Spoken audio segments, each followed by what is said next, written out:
Let me ask you something. When was the last time you actually finished a run and thought, that was actually fun? Not, I'm glad it's done, not, I hit my splits, but genuinely, joyfully fun. And if you have to think about it, this conversation is for you. I'm Dr. Duane Scotti, running physical therapist, coach, and founder of Spark Healthy Runner. And today I brought in someone who thinks about this kind of stuff just as deeply as I do. My guest is my friend and colleague, Carolyn Coffin, fellow run coach, podcaster, and we've had some of the best conversations about what it actually takes to run your best. Because here's the thing. Most of the runners I work with who are in their 40s, 50s, and sometimes beyond, they've got jobs, they've got families, real lives, and they come to me with this guilt like if training doesn't feel hard and miserable, then they're not doing it right. Does that sound familiar to you? So now you might have heard the term party pace. That's the pace where you could literally hold a conversation, crack a joke, not feel like you're dying. And for a lot of runners, that pace may feel like cheating. But what if I told you that party pace, done right, is actually one of the most powerful tools in your training arsenal, not just for recovery, but for actually getting faster? And what if running happy, genuinely enjoying the process, isn't the opposite of performance? What if it's the key to it? Carolyn and I dig into this, the science, the mindset, real examples from runners we've coached, and we're going to give you something concrete you can apply this week. But here's what I want you to keep in mind as you watch this, because party pace isn't a free pass either. There is a ceiling, and knowing where that ceiling is for your goals is exactly what separates runners who enjoy the process and PR from those who plateau. That's the conversation Carolyn and I are about to have. Let's get into it. Welcome back to the show, Carolyn. Oh, what an intro. I am just like, if people are watching the video, I'm just smiling. I am jazzed about this topic. I'm very excited to dig into this one. Thank you for having me back. Yes, it is always a pleasure to see you and have you back on the show. I always love our conversations. And this is officially your sixth appearance. For someone who really likes this topic, then definitely feel free to go back in the show notes, because I will link all of the episodes that Carolyn has been on. We've talked about numerous things, such as why older runners can get faster in their 40s. We talked about running terminology 101. That was a great one. That was a fun one as well.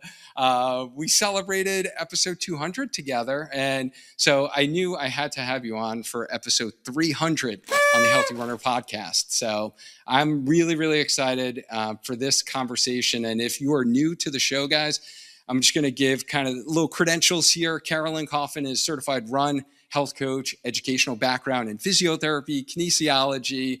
Her coaching is centered around sensible training, lifestyle modifications, and a focused mindset. She's the host of Inspired Souls, a podcast that fuels your passion for running and helps you achieve peak performance with every stride. And Carolyn talks with industry experts, coaches, Olympians, everyday runners to educate and inspire you to take on your running to the next level. And we're going to unpack if you can actually train for a marathon PR and actually enjoy the process. Or does chasing big goals mean grinding through miles you actually dread? Because let's be honest, like, who wants to do that? I used to think you had to actually pick one. I don't anymore. And this is really why. So let's kind of get into this, Carolyn. Be honest with me. Like, when you hear party pace, do you assume that a runner is serious about their goals? You had to pick the most like nuanced question to start with, but I think it's a great place to start, honestly. I would have said maybe the old Carolyn, maybe 10, 20 years ago might have thought, yeah, you maybe somebody running party pace or really approaching um, training, but especially racing as like a super fun thing is maybe not as serious about their goals as somebody who's maybe more monk-like and very serious and intentional about their training. And lately, I've started to question whether there really is that much of a distinction between those two, and whether it's actually the perfect marriage of those two things for an individual specifically that is the kind of the sweet spot, the holy grail, if you will, that we're all trying to find. So, yeah, I really think, and I think, Duane, it took me seeing this so many times in my own life as a runner, as a coach, being around a lot of runners to really start to question my stance on this. Is like, I just saw so many runners that were maybe approaching their running with a bit more of a relaxed stance, or a little bit more like, yeah, just I'm just out here for fun, or they're dressing up in the costume, or whatever the case may be. That actually they're the ones getting better, they're the ones getting faster, they're the ones having the most fun. And it made me go, maybe it is that happy, healthy, joyful runner that gets to unlock the kind of performance side of things too. So I don't know if that answers your question, or gives you many directions to go off of here. But yeah, I think my stance on this has evolved over the years for sure. Yeah, I would agree. I totally agree with that. And even I think about, as I was new in my running journey in my 30s, and I didn't run, as long as you have kind of continued throughout your adulthood years. But I always thought like you had to go like super hard in order to actually like meet hard goals that you set, or to get faster in running. And I think a lot of runners have that goal of getting faster. And in your mind, like, what's the biggest myth runners believe about really what it takes to actually get faster? Just one. Just one myth. Just one for now. Yeah. Well, I guess on that note, I think it's sometimes we look, I mean, in a lot of sports, we look to the people doing it at the highest level for inspiration or clues on this. And sometimes at the highest level, you will see those people that are like, they are just, like I said before, monk like. They are, or maybe we never see them until the race comes. They're not the ones, documenting their journey and interacting with the fans, or having a big social media presence. They're just head down, very focused, very serious. And then they come out and, win the Olympic Games and that type of thing. So I think probably the biggest myth that maybe we could talk about is just that you have to be so serious and so dialed in order to meet your goals. Yeah. Yeah. Um, I definitely would agree with that. And I think we'll probably talk about this as we go, but I think that could really get a lot of runners into trouble, right? And actually, it can halt their development in running and continuing to grow in kind of their running journey. Um, where do you think like the idea came from that peak performance like requires us to suffer? And is that actually true? Well, I definitely don't think that it's true. I think where it comes from is what I was saying before. It can come from looking to the people at the tippy top of the sport doing it. To like, we look at them and we think, okay, or we see some of their workouts and they're just like absolutely hands on knees, like just laying down, destroyed after every rep, and we think, oh, is that what we have to do too if we want to get better? So I think in a way there becomes like a bit of a culture around, like in running, right? It's like that culture develops, and we learn from the people around us, or we learn from the people doing it at the highest level. And then it just sort of trickles down to what the everyday person is doing. One thing that I think is really cool about the current landscape of running right now, and kind of this humongous running boom that we're seeing, is that we're casting a much wider net about what success looks like, because we get to see people doing it in so many different ways. We have influencers, we have people,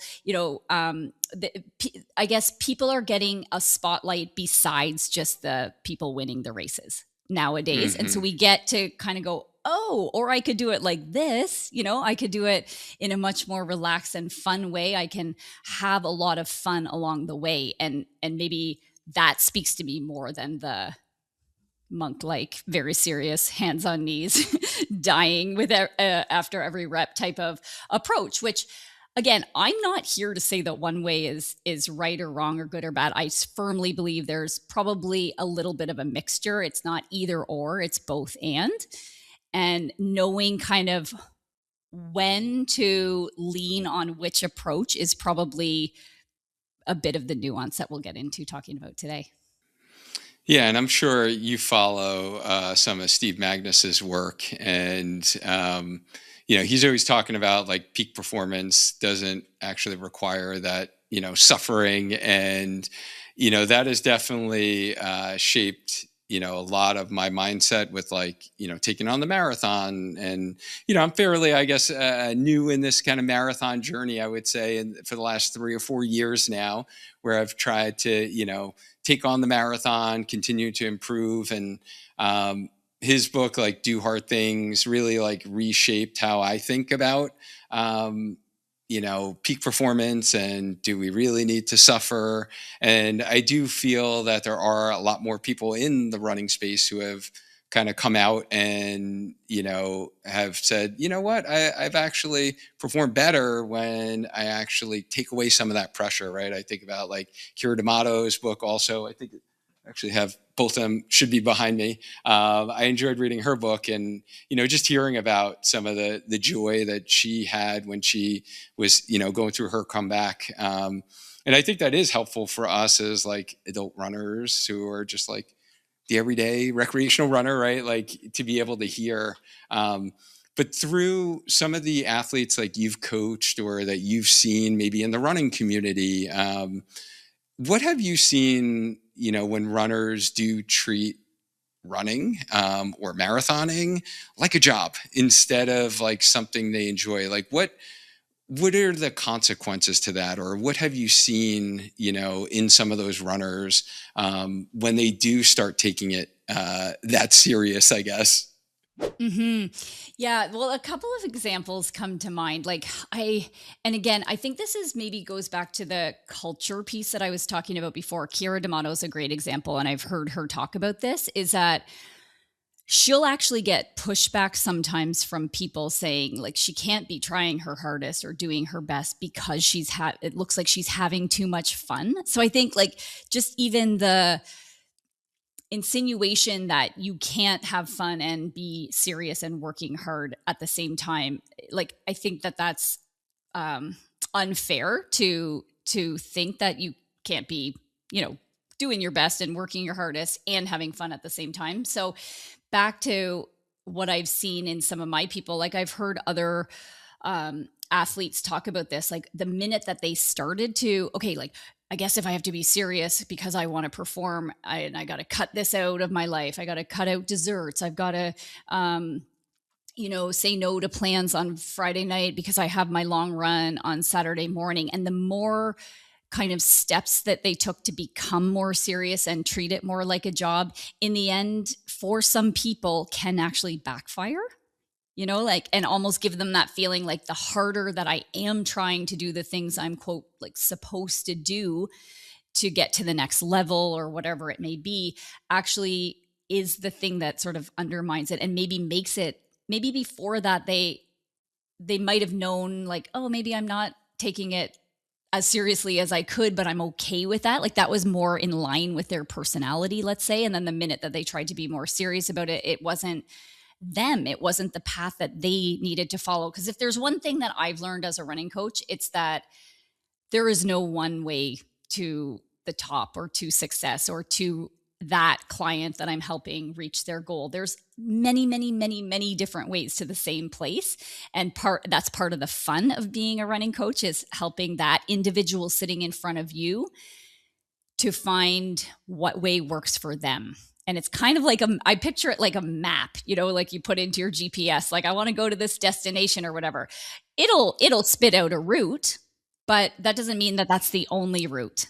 And that doesn't mean that we get part of the way there and realize, oh, maybe I should have like taken the scenic route and sort of gone over here. And we can pivot and we can change direction partway through if it feels wrong, if it feels like it's not working. So I don't know if that answered your question. Yeah, well, there's multiple ways, right, to get to that destination, and I agree. Depending upon someone's like personality, one way may be better than the other. But the thing I think about, as I see a lot, is that runner who was taking it too seriously, maybe, and it was like taking it like a job, but they still have like full-time job, right? They're not getting like paid to be a professional runner, and they wind up getting either injured because they're overtraining now and maybe not recovering enough. So now they just opened up the door to, having their Achilles, act up on them, their IT band, and it keeps reoccurring.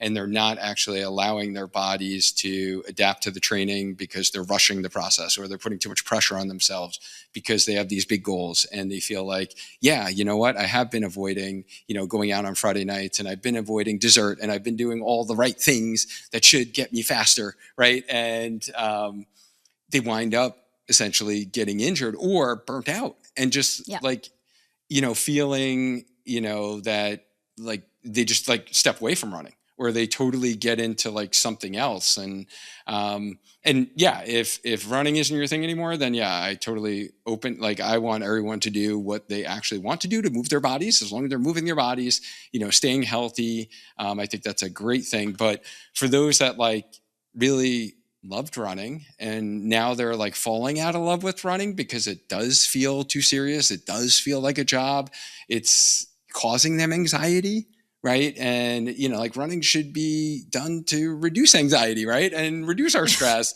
And that's why I call them mental clearing miles. But if it feels like it is actually something that's adding to that anxiety, that's like some of what I see. And I usually see it on kind of the back end, like someone went through that journey, or that's the story they tell me. And the last 2 or 3 years they've been going through this, and it usually sounds like something like that they were getting too serious there. I mentioned before kind of party face, right? And I think we'd be remiss as run coaches to not like just clarify some like basic points. Maybe if you're coming to this more in the beginning of your running journey and you just started running, and we got all the great technology now, right? Maybe you got the latest, greatest super shoe. Maybe you got the latest AI app that's helping you with your training, and you're learning about all these workouts. And this is like, you're like getting full-fledged into it. So I think we'd be remiss to like not clarify, if you're new to this, like, what would you say is party pace, or like this kind of conversational pace run? And like, what should it actually feel like if you were kind of describing it to someone who is new to running? It's so funny, Duane. Like I've never actually thought some of these terms, and this goes back to our other conversation where we defined all these running Yeah, yeah. terms, and you don't even like sit down to think like, what is that? It just becomes part of our lexicon, right? And so Right. I think I had put up a post recently saying that I was outlining my marathon journey, like every marathon I'd run, and I just did a little slide about what happened in each one. And so I remember talking about the Boston Marathon in 2016, which was the only year that I have run it. And I had high hopes for myself that year, and I wasn't even halfway, and I was like, nope, this is not happening today. And I kind of fought with myself for a little while because I had performance goals, right? And they were so far out the window, like even by halfway. So fought with myself for maybe 3 or 4 more miles, and then I just made a decision in that moment to switch into party pace. I don't know where I heard that term from before, but I was like, this is going to be party pace. And I was like, I am going to like soak in every last step of this race. And that switch from trying to perform to just left foot, right foot, let's like high five people, let's just really soak in all the good vibes and the energy along the course, was like magical for me that day, but I had never sat down to think about what party pace is. And I think it's really going from that edge, like whatever edge, like say you're racing in a race, a 10K, a marathon, a half marathon, you're sort of at those thresholds or those limits. Like there's not a lot of extra bandwidth to be high-fiving people and taking pictures and really appreciating the crowd and giving them anything back. You're just taking, right? Because you need every last ounce of your energy. Party pace to me is you're not butting up against any of those edges. You have extra bandwidth, extra energy, extra output to give to the people around you, to high five, to have fun. And the way I would describe to somebody what that's like in your body is what you and I were talking about before, like that conversational. I like describing it as the 3 C's, like conversational, comfortable, and controlled. You could call somebody up on the phone and they might not even know that you're running. Like it's just easy, it's comfortable, it's conversational, and you feel like you have a lot of extra to give somebody that might be running with you. So that's kind of the way that I think about it. I love that. I love it. And what do you feel that most of like the runners you work with or that you see out in the community get wrong about easy running? Oh, like I think they get wrong thinking that easy running is a pace, right? So they may have put in one of their most recent race results into a running calculator. I like to use the VDOT calculator myself a lot. And so, okay, I just ran a 55-minute 10K, let's say. So you put the 55-minute 10K into VDOT and it will spit out an equivalent. Okay, so you should be running your easy days at X minute miles to, if we can hold on, I'll actually do it. So I'm giving like real life examples here. Great. Yeah. I love this. I apologize for that, but this shouldn't take me too long.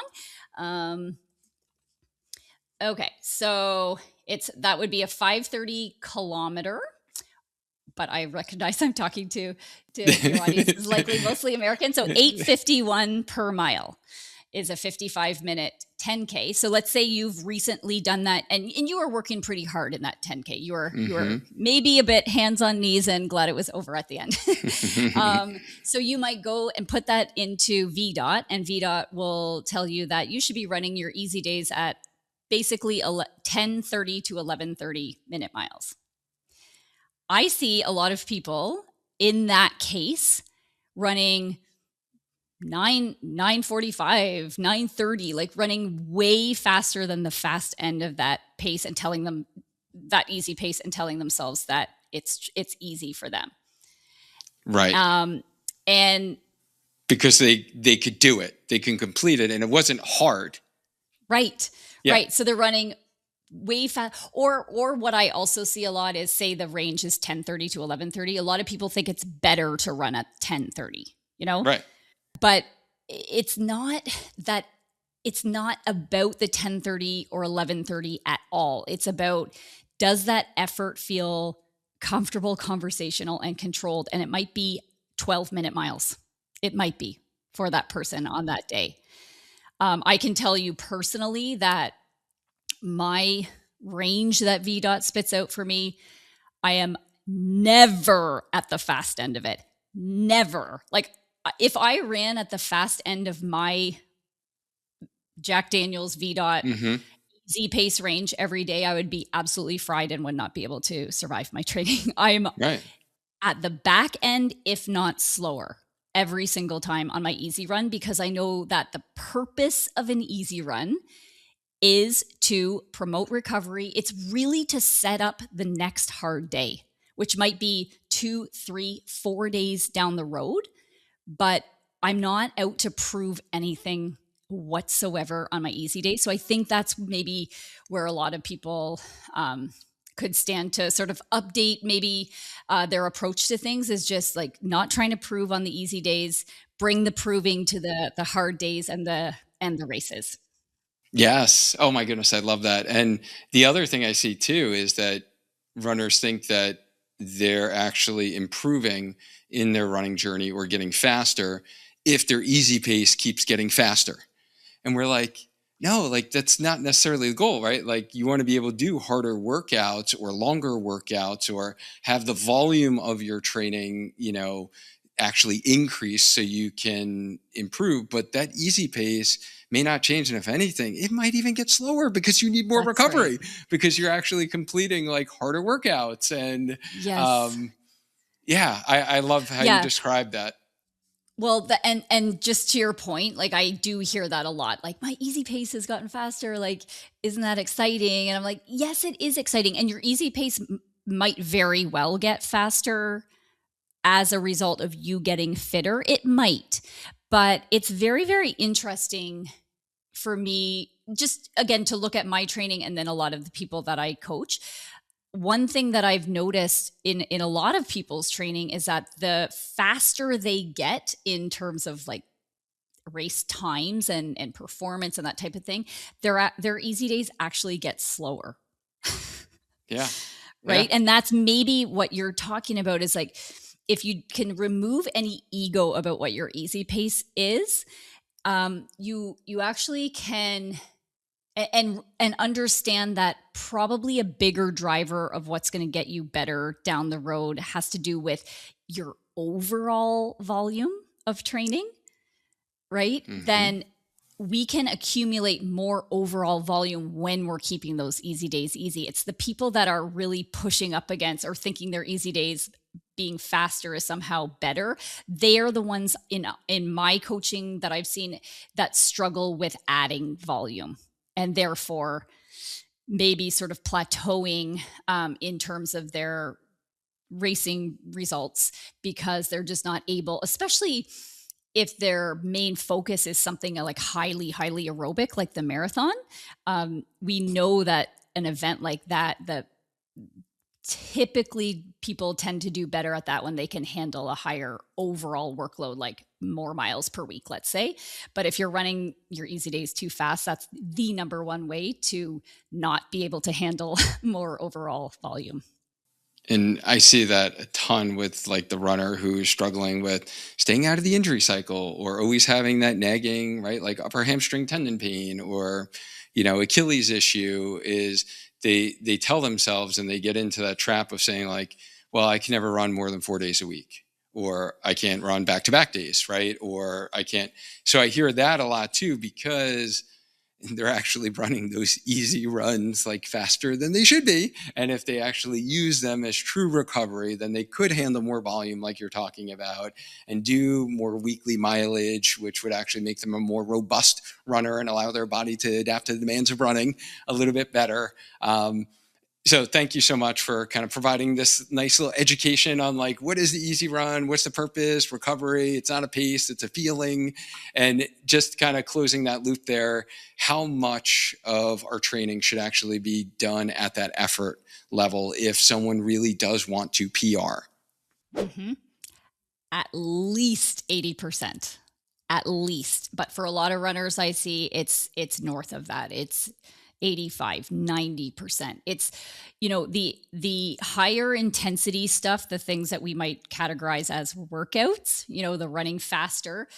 It's stressful. It's harder on the body. Like you're statistically, people that are running like too much intensity compared to their volume are the ones that are going to get injured more so than the people who are just out there running. Like, let's say you're out there running easy 100% of the time. That person might be the healthiest person that right? They may also plateau because you do need some of that intensity to be a driver of, training adaptations and stuff. But so it's finding that right mix, but it's somewhere in the area of 80% or more should just be easy, which is hard for a lot of runners. I think that the type of person who's drawn to running is that type A go-getter, like I can do hard things, back to the Steve Magnus's title, and we think we have to prove that every single day when really there's just a time and a place to prove that, and it's not very often.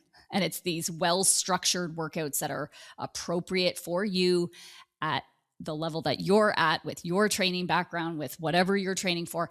And that's where a coach can come in really, really handy, is helping you kind of set up what do those hard days look like and in what proportion makes sense for you, but the absolute foundation of everything that we do as distance runners is your aerobic base.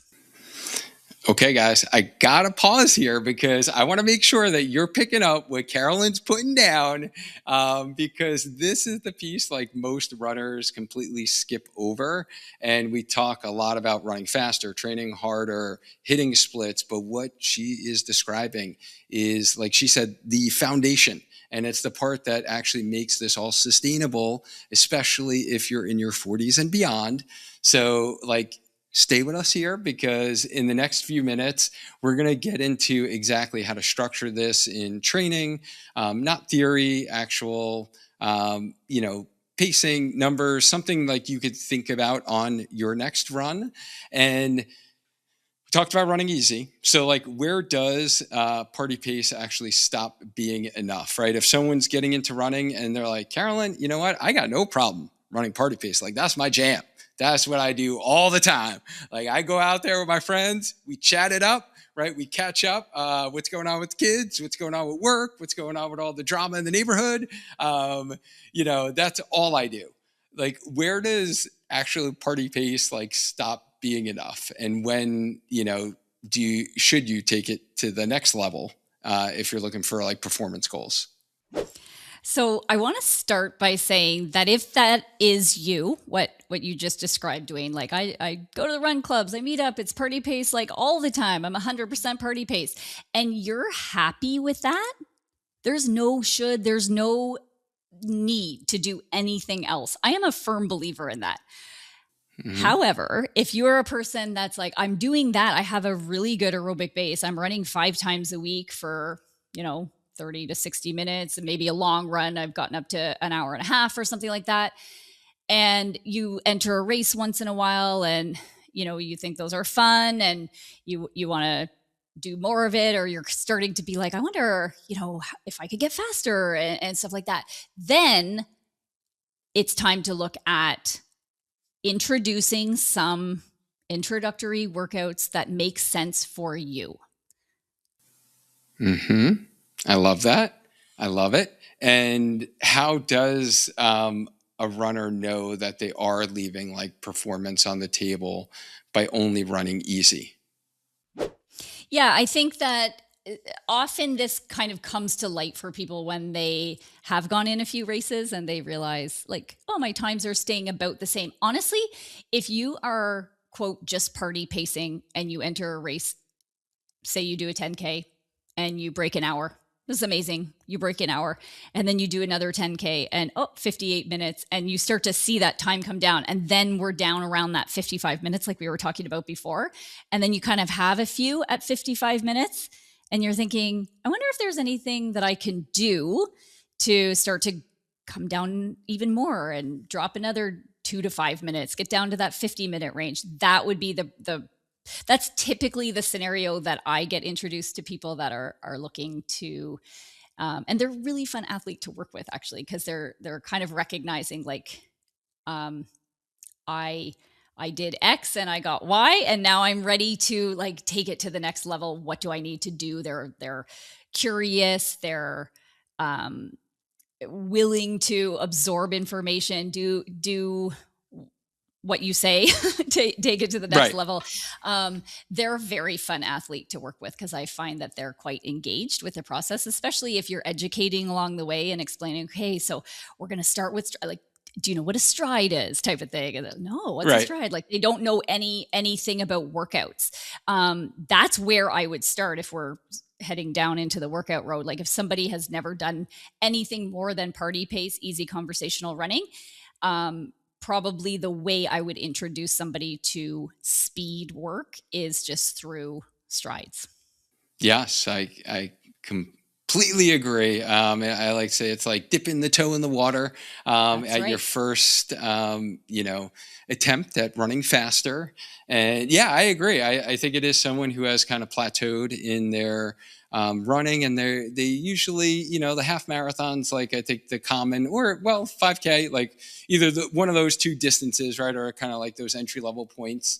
that you do a couple of them and you're like, yeah, I'm not really getting faster.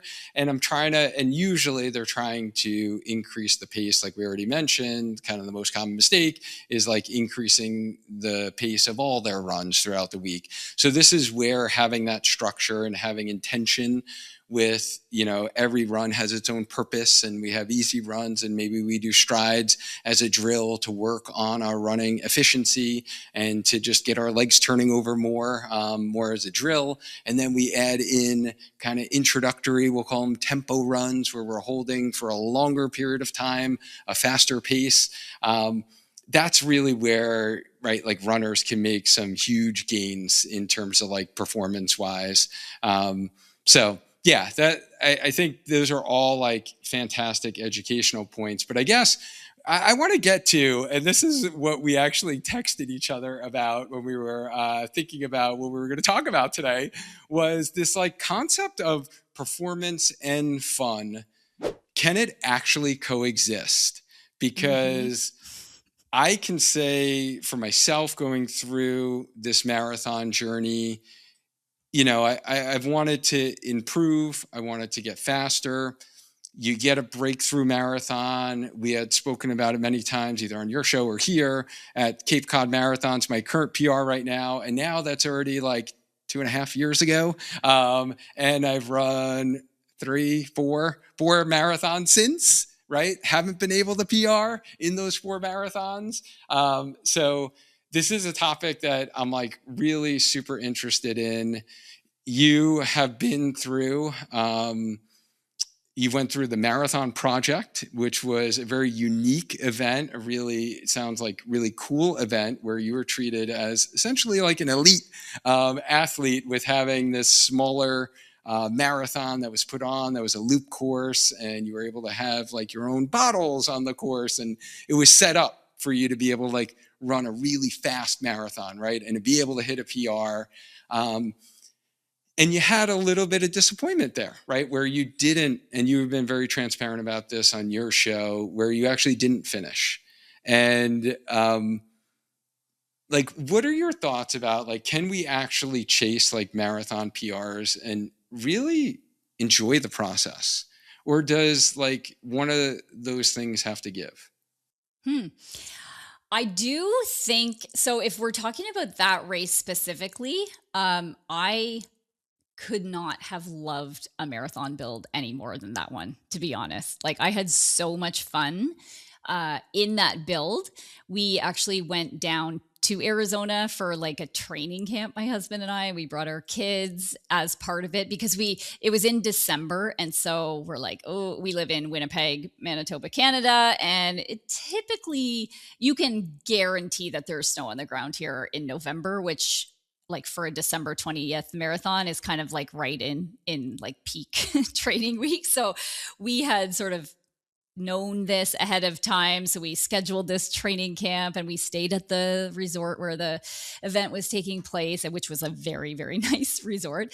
And like like I had a coach, and I was training very well, I thought. And so for me personally, and everybody defines joy and fun in their own way, but I actually find it very fun to be in the pursuit of something that I care about, like this marathon I cared about a lot, and feel like I'm dotting all my I's and crossing all my T's. I find that fun. And that also happens to be like wonderful traits if you're looking to perform for the most part. And I've had a long history of running. And so I've had my fair share of highs in the sport, if you will. I've also, I think most runners have had some lows as well, but I would say more highs up until this point. And so I had decided that I thought also that it might be fun to like bring people along for this journey and kind of document it a little bit. I was public about the goal.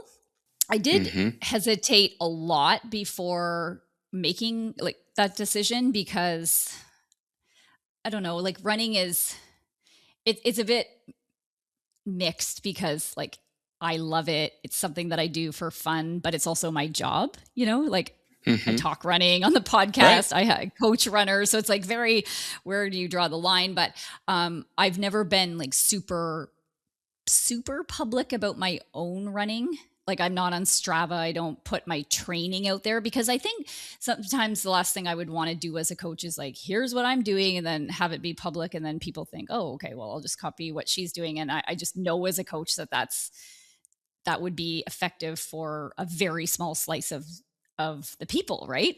There's Right. tons of people that, like, if my husband followed my training, he's much faster than I am. Like he probably wouldn't get the adaptations that he needs, and somebody maybe who's running a 4.5 hour marathon, if they tried to follow my training, it might bury them. So I just don't want my training public in that way. But I decided I will be upfront about my goal this time, which was to personal best. And on a very good day, break 320. So I went into this race thinking, yeah, I really feel fit. I feel like the training went well. I have so many indicators at shorter distances that this sub 320 goal is possible. And so I brought people along for the journey, which honestly, all the way up until race day, I thought was a very, very good idea. And so I was having fun. If that was your question, like I really felt a lot of joy in the way that I went about pursuing this goal.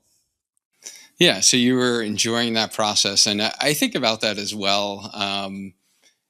Even those marathons that I didn't hit the time that I wanted to, I always go into race week saying, like, you know what? This was actually really fun. I enjoy the process of training. I enjoy the process of improvement. And yeah, like you had mentioned, your training cycle leading up to the marathon project was like the hardest training that you've completed, the most kilometers that you've done, volume wise, workouts, everything. You were just like smashing that. And like that isn't taken away, right? No matter Mhm. what happens on that one day during a race that we have. So I think it's really those things that actually make us better humans, right? That running, like, because we know the benefits that running provides us for our life, in work, family, like outside of running. And it's the training that does that and not the actual number on the clock on race day.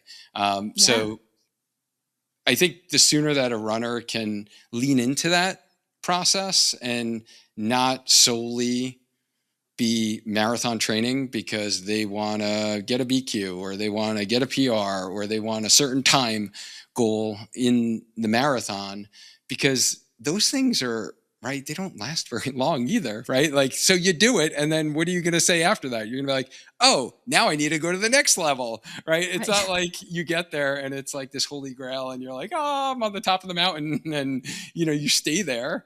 Um, so I think runners get themselves into trouble when they are only solely looking at that goal, right? Yes. Yes.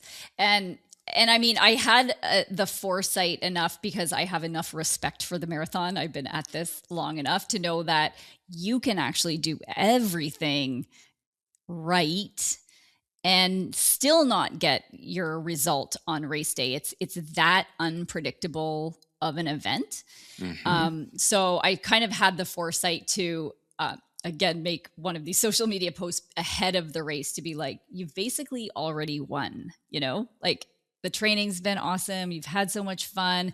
Like I was training with others.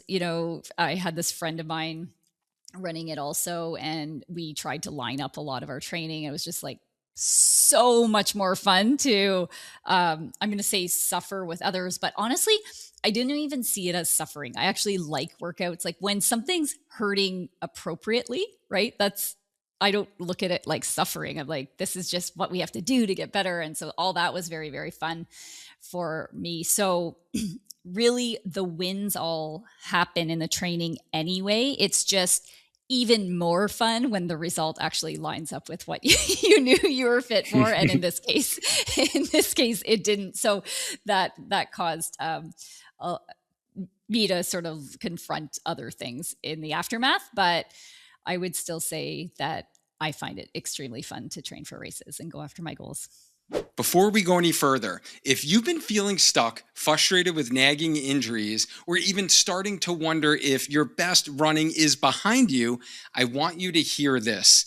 This is a real runner who was in the exact place and what happened when they followed a structured plan with the right support. Take a listen.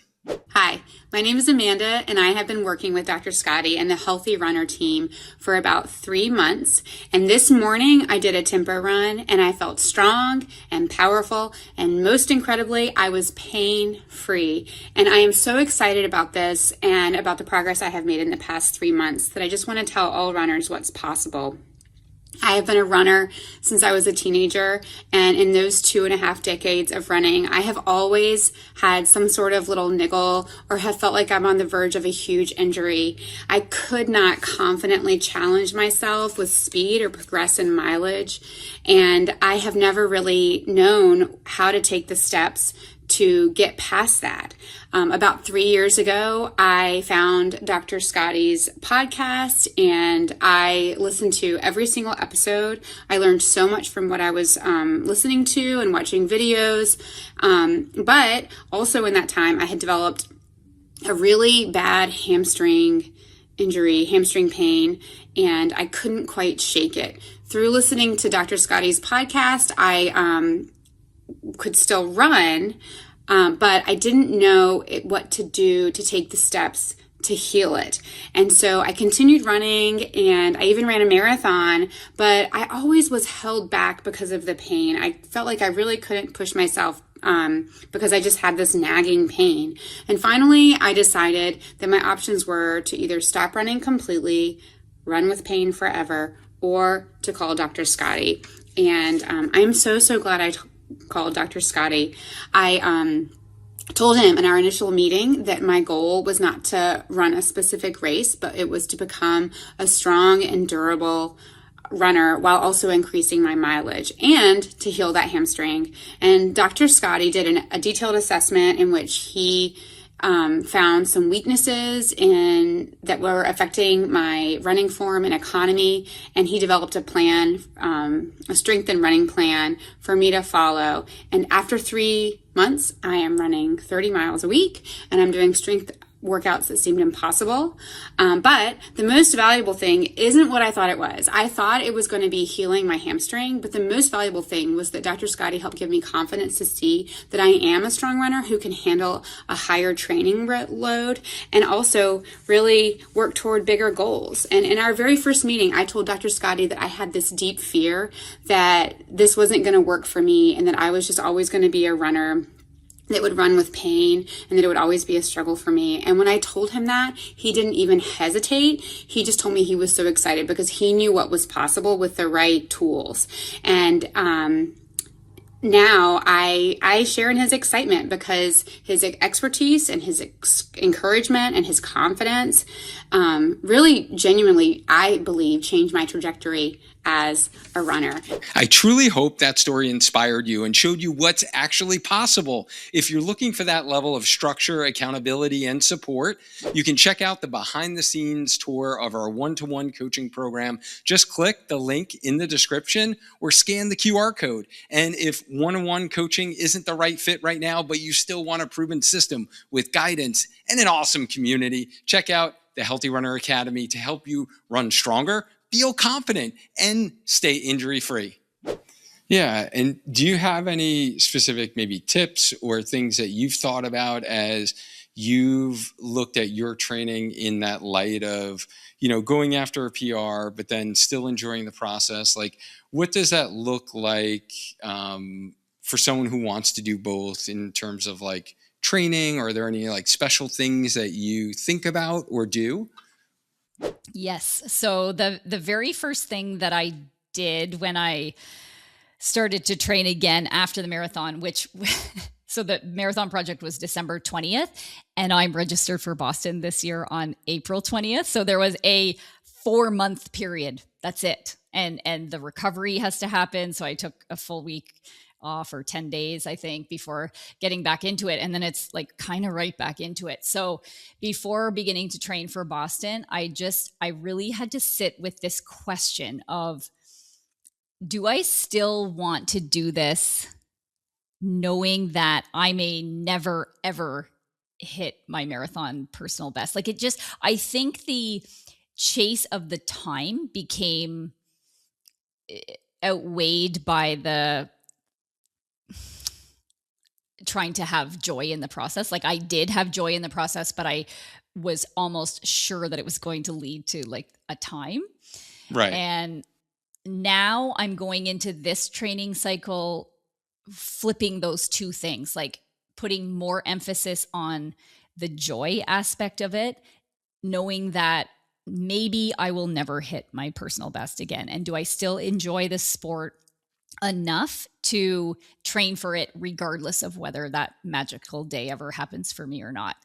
And so that was how I began the training cycle, from the position of that question, which is unequivocally yes. Like I want to keep doing this, whether I ever get any sort of validation from it on the clock.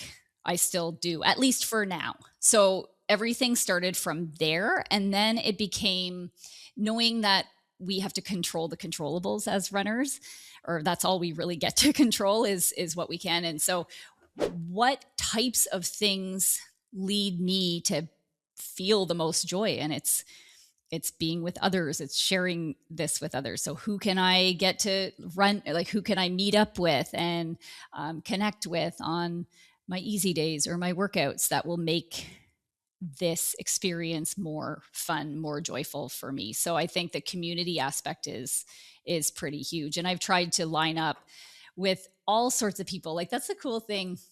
My dad's a like nutty golfer. Like he's just obsessed with golf. And he always says that you can never have too many golfing friends because, like he wants like to go on a trip. But if he just has like 2 or 3 friends, then maybe they don't want to golf as much as he does. So he's like, you can never have too many golfing friends. I really think you can never have too many running friends, because there's always just that perfect person that I can ask to run depending on what the sort of purpose of the run is for me that day. So I've been able to, meet up with people from all different like walks of life and different places, because I've been lucky enough to live in all kinds of different places in Canada, and I still have to travel a little bit for things. And so like last weekend, I did my longest long run in Ontario with the people that I used to be in a running club with back in 2016. And we just met up, and it was like no time had passed. It just felt like 2016 again, when I was training for Boston 10 years ago. And because I was running awesome. with the same people. So it's just really being intentional and going about like what brings me joy, what makes me happy, and trying to lean into those things. Right. So you can still have that like social running life and those people that you enjoy running with, but still, push the limits, like perform at a high level, whether it is in training for group runs, or I think about like race day fun. And you and I had messaged about this as well when we were looking at this topic, because Des Linden just, this past Disney half marathon actually won, and she had spoke about that like experience, right? And being able to just be in a different atmosphere. And I like strong believer in Disney for some reason is just like magical. It is like a magical place. And I just love running there. And I kind of get curious about just that race day fun aspect, because I see a big difference between, let's say, Hartford Marathon, I've done Cape Cod, Philly, right? I see a big difference between those and when I've done the Disney Marathon, where you are just surrounded by so many more joyful people that it like forces you to just be in this really like sense of gratitude. And I've like done the Dopey Challenge twice, both of my marathons with doing the 5K, 10K half. And for both those experiences, a couple of them were like raced. Like this year, I decided to like race the 5K. And then the half marathon, my daughter is getting more fit now. And it was like literally the last 3 miles were like my tempo pace, which I wasn't planning on doing the day before the marathon. So it was a little bit, my legs were definitely not tapered like I would normally taper if I was just running a marathon. And I still was able to come within like a minute and a half of like what I did in Philly, I during know, like right? a month later. So I think about that concept of, and I've been very reflective about, why is it that like I seem to perform almost better in like Disney? But I think there's something to it when you're not surrounded by as many, let's say, quote unquote, serious people who are just looking for a PR. When you are surrounded by other people who are really, truly enjoying the moment, and there are things to see, there's character stops, even if you don't stop at every one, because I only stopped at like 3 or 4. But there's like stuff to look at, and like, how can you not smile when you see like a character, as you're running by, or you're going through the park and you have a memory of like a family moment that you had in that park. It's just, Yep. yeah, very interesting concept to be able to still perform well, even if, and my goals weren't to actually PR that marathon, but I wanted to run it hard, but also enjoy the process, right? Like really like Yes. enjoy the race, and not Yes. like just say I'm going to like drive myself into the ground and it's going to be like the suckiest part. Did I at the end, like, yeah, push the limits? Yes. And, I wanted that sucker to be over when I was running through like Epcot, felt like forever on that marathon day, as opposed to the other days. But I was like, where in the hell is this finish line? I've been running through this thing 4 days in a row. Where is the finish line? Bring it on. Yeah. Well, what are your thoughts about this like race day concept of like having, performance, but still like actually have fun on race day? Well, it's when you were just talking about Disney there, I couldn't help but think about one of the things that I did. I was injured a couple years ago, and when part of my recovery, like once I start, I think that we might have talked around this time because I was doing like the run walk, and it's like it just feels like Yes. forever when you're coming back. So I intentionally built a season of pacing into my Right. I comeback. remember that. And to your point about Disney, the way you lit up like a light bulb talking about Disney is the way that I feel about pacing. And I've never done a Disney race, so I bet you if I did, I'd be the same way, but I just can't speak to that personally. But pacing for me, if I pacing somebody who maybe they're like 5 minutes slower than me in the half marathon, let's say, and I pace them to either a half marathon or a 10K or 5K or something, like that is my favorite kind of person to pace, because you're not on those edges and those limits like I was talking about before. Like you're working, so it is like a tempo run pretty much. But you also, for me, I think a lot of what brings me the most joy is also being able to help other people in the process. So you have just enough extra energy and bandwidth to be the traveling coach, to encourage them at the right time, not be annoying, but like be encouraging enough. And I cannot get enough of pacing people, and pacing people that are only 5 minutes maybe behind me in a half marathon is still a big effort. Like it can keep you pretty fit and help you feel like running is not such a selfish pursuit. And I really don't believe that running is selfish, but it can feel that way sometimes, right? But when you're giving back like that and really helping somebody go after one of their important goals, to me, that's like the best. I love that so much. So yeah, and really I finished some of those runs, and like I said, I did a season of that, and that's what helped. It was like a stepping stone back to me racing at full performance from my injury. So I think when used strategically, it can just help compound the joy, I guess. Right. And yeah, I definitely think us as runners, we underestimate like that enjoying and enjoyment, having fun can actually help our performance. And Yeah. um, yeah, I've never done pacing at races formally, but have, paced my wife at Disney, paced my daughter at Disney. And I absolutely love that as well. And just being like that traveling coach, right? So I could see where like formally pacing, like Coach Lou and our team, Coach Whitney, they do pacing, and yeah, they just talk about it and how much they love it. So finish this sentence for me. The most successful runners I've coached all have one thing in common. They find a way to fall in love with the process. Like, Yeah. running is such a sport that rewards patience and discipline and over a long period of time. And so it's those runners that really, they build a life around their running, not obsessively or anything like that, but just they learn to um, set their life up in such a way that the run happens, that the strength training happens, that they get to bed and get a decent amount of sleep. Like, it doesn't feel like a sacrifice to them because they've just bought in so much to the process that that's what allows them to do it over a long period of time and actually get that compound interest that reward at the end is just sort of doing what needs to be done without it feeling like it's a sacrifice.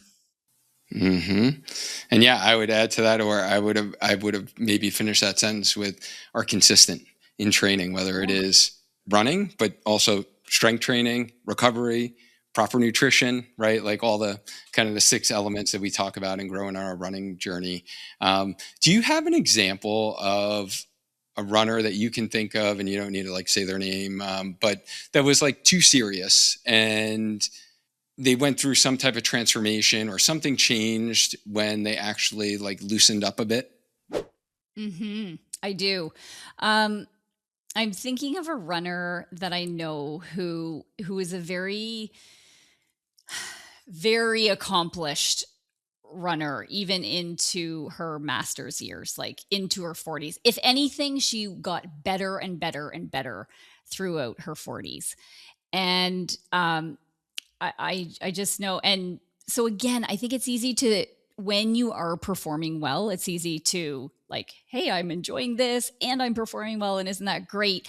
And it really takes something happening for people to, I think it really takes when the performance drops off you to causes you to really reflect, like, am I still enjoying this? Like, do I still want to do this even when I'm not getting rewarded with the personal bests and the faster times? And for this particular runner, it was really when she was dealing with a lot of like perimenopause sort of stuff and like just everything she used to do in the past to get results, it wasn't working anymore. It's just a really frustrating place to be when you've run for so long and you know that this used to work for me. Like, I know 2 workouts in a long run and like that gets me fit, and it's like, why isn't this working anymore? And it was a long time of, it was really like a whole journey of falling out of love with running, because it also coincided with when COVID hit, unfortunately, for this person. So it was like all the races were taken away, all the things that brought her the most joy and the most like fulfillment with running, everything was taken away at the same time as her performance was dropping off and the perimenopause and all this. And so it really was like almost like a wake up call of like, do I still like to do this? And I can report now that I think she's in her late 50s. She's found the love again. And it was really a whole journey that she had to go through. So, yeah, without naming her, I'm quite inspired by her because I feel like maybe to a lesser degree, I'm sort of dealing with some of those things myself right now. So, Right. Yeah. Yeah. And I definitely see this a lot in the runners that I help who are kind of struggling with injuries. One recent gentleman who just finished up his first like 4 months working with me, he's like 38 years old. He loves to run, lift weights, stay active.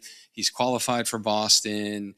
But his Achilles was like his weak point, and he was struggling with injuries like for 2 years, and because he was just like grinding during marathon training. And now he's actually pain free, like not needing to worry about the Achilles, actually getting into workouts. And he just describes to me like finding joy and in his running again, and it's almost like this whole new chapter to actually enjoy doing workouts again. And I just love seeing that in runners who do go down that, I guess, rabbit hole, I'll call it, of just continuing to improve. And like I said, I want to continue to improve myself as I, get into my, dare I say it, later 40s, Carolyn. Oh my goodness. I don't even know if I could say mid 40s Join the anymore. club. Right. Like I want to continue to improve. But I just see so many who are like grinding, and they're, spinning their wheels, burning the candle at all ends, and, just trying to do harder workouts or, add more volume or longer runs, but they're taking away from the recovery bucket, and they're not getting in strength consistently. And they're also like creating a ton of like anxiety because that's like their main focus is like just getting that time that they want to get on the clock on race day.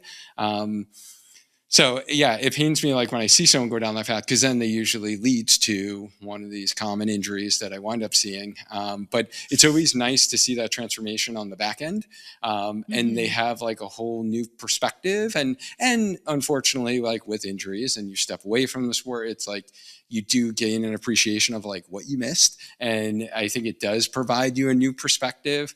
But I always encourage those.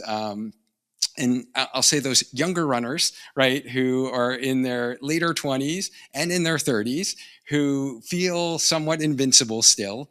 And I see that they're not really training in the right ways that's going to be sustainable for the long run, pun intended. And I really try to, steer them along like the proper pathway so they can really like enjoy the process, right? And find the joy in running for longevity. I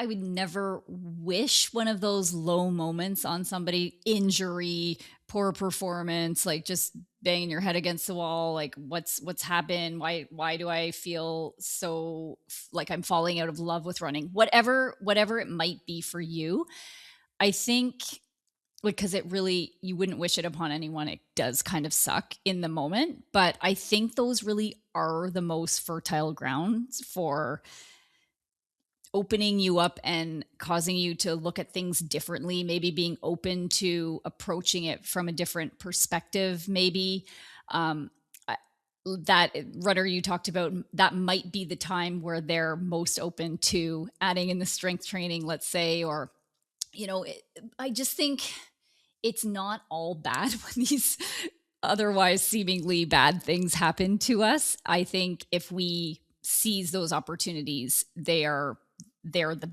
best opportunities to kind of come out the other side better.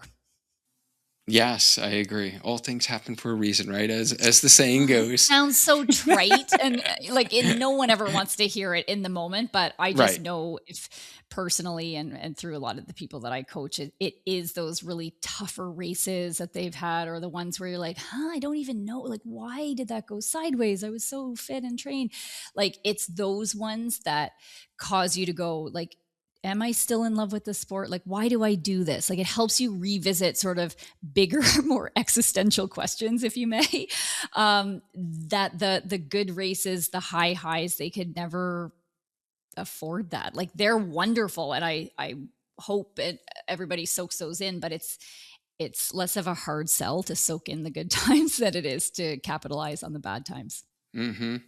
Yeah, let's get practical here. I want to give some actionable kind of takeaways here for our listeners. So, what's one thing a runner can do this week to train smarter and enjoy running more? Call up one of your best running friends, maybe somebody that you haven't seen in a really long time, and go for a run with them. But say the pace ahead of time. This is party pace. Do you want to join me for a party pace run? And, you could say, like, there's some people that I'll say, like, we're going like slower than 10-minute miles or whatever. Make sure that uh, make sure that it's very clear what they're getting into, but really join up with somebody and go for a fun conversational party pace run. I love it. Be a definite driver of your fitness for sure. I love it. I'm going to give another actionable tip for a runner this week is to maybe start journaling and doing some gratitude journaling, and just think about all the reasons why you actually love to run. And yeah, I think that's one actionable tip. It won't take that long. It doesn't need to be like, an essay that you need to write, but just start reflecting on the process of running and training. And I find that very helpful in just even improvement in obviously all areas of life, but then also running. And I think that can be helpful when we can reflect on, number one, our why and why we do enjoy doing it, but then our training as well. And when you get into workouts and long runs and, a training block, and you can actually reflect on those days, I find a lot more joy in the process myself. So if you haven't tried journaling yet, that's going to be my tip for you guys. And what's your permission slip for runners who feel guilty slowing down? Your ability to accumulate volume at an easy pace is going to be the number one driver of you getting better at endurance sports. So the permission slip is it can actually improve your performance, right? Yes. Slowing down you can run slower to actually get faster if you want to look at it from a performance angle. Exactly. And I guess I just that one I'll probably preach from the mountaintops until the day that I die. It's really gonna be the biggest needle mover, but I think it's just sort of that educational piece around, like, just the counterintuitiveness of it that that's why people don't do it. So my permission slip is go run easy. It's good for the soul, it's good for your body, and it will make you faster in the end. Yeah, and Carolyn, I want to do something a little bit different here, and I feel like I might have stole this from you. So if I did, I apologize in advance. But you're about to run the Boston Marathon for the first time in 10 years. But when this episode actually comes out, you'll already be on the other side of it. So I want you to speak directly to that version of yourself post finish line. What do you hope she's feeling? And what would you want to say to her? Oh, that's such a good question.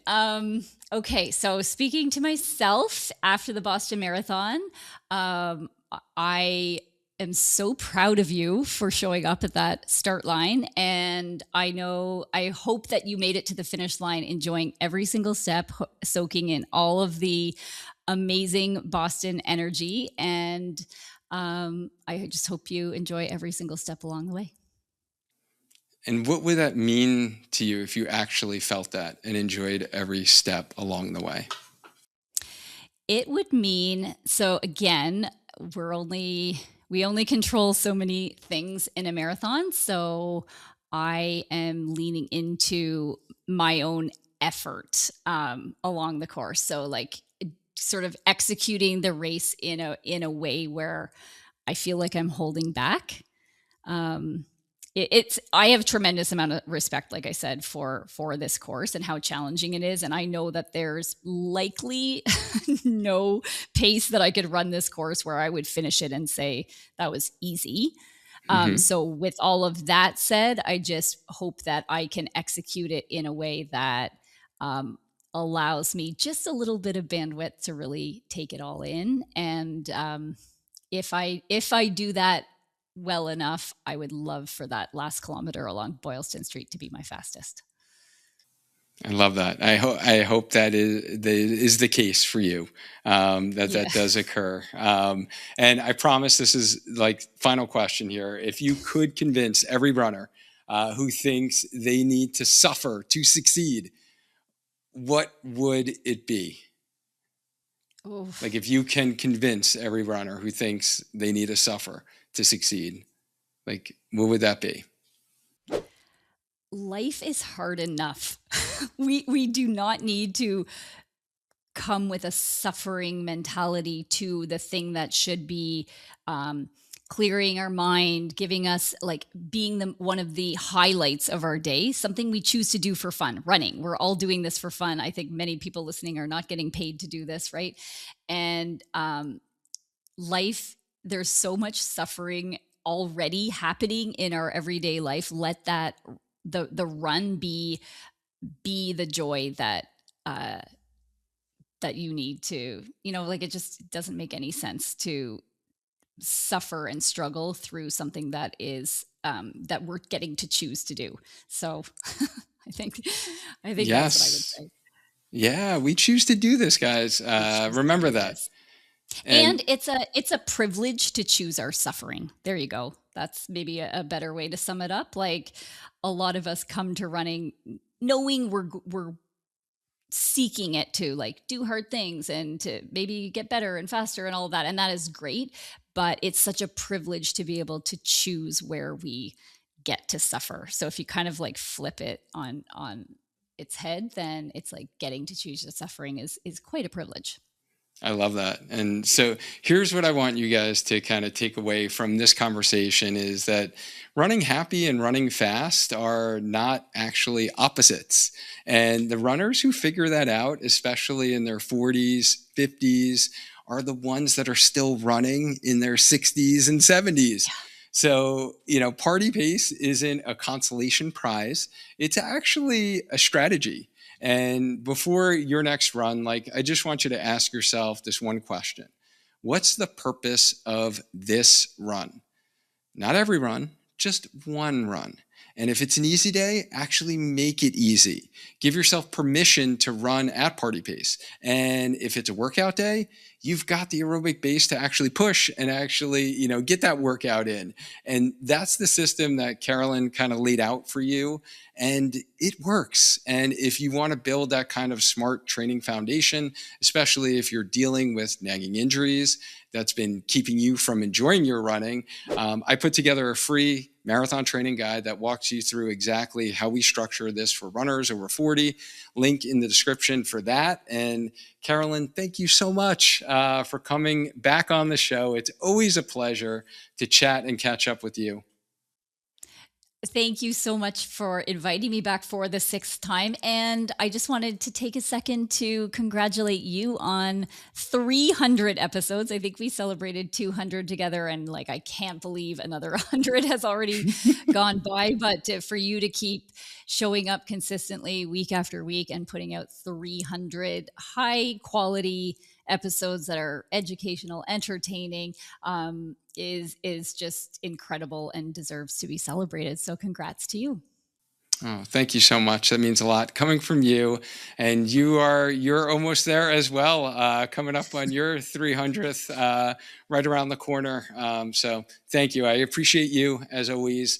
And if this conversation gave you a new way to think about your training, do me a favor, hit the subscribe button so you don't miss what's coming next. And if you just crossed the finish line or you've got a race coming up, stay tuned. My next video actually covers the one thing most runners skip after race day that's quietly holding back their progress.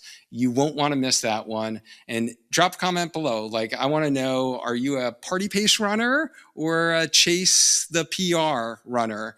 Or are you trying to figure out how you can be both? I'll see you guys in the comments. Now, I want you to still hit those performance goals and run with joy. Recovery is where the adaptation from your training occurs. Learn the recovery tips that actually work by queuing up episode 297 on the Healthy Runner podcast. or by just clicking the video that I have for you next here within YouTube. And now let's continue to grow a strong mind, a strong body, and just keep running with joy, friends. I'll see you on the next one.